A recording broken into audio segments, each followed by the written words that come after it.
In this final example, we consider a diverging lens, and we have an object that's placed 18 centimeters in front of the lens, and the image is then formed 6 centimeters in front of the lens.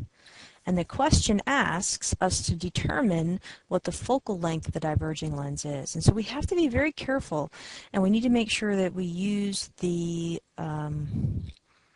correct sign convention. So our object is in front of the lens, so our object distance is 18 centimeters. Our image is also located in front of the lens, or another way to say this is it's located on the same side as the object, so the image distance is negative. And that goes back to that table of the sign convention. So I can use the thin lens formula that says that 1 over the object distance plus 1 over the image distance is equal to 1 over the focal length. So I have 1 over 18 centimeters plus 1 over negative 6 centimeters is equal to 1 over the focal length. So if I take and I put 1 divided by 18 into my calculator, I get 0.0556. And if I put 1 over negative 6 into my calculator, I get minus 0.1667. And that equals 1 over the focal length. So if I subtract 0.0556, or if I take 0.0556 plus negative 0.1667, I get a negative 0.1111. And that equals 1 over the focal length.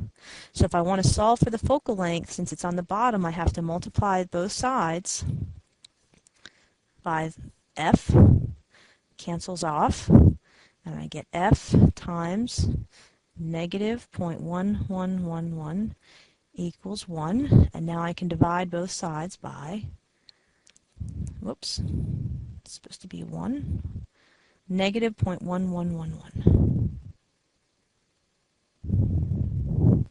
And putting in my calculator 1 divided by negative 0.1111, I get a negative 9 centimeters.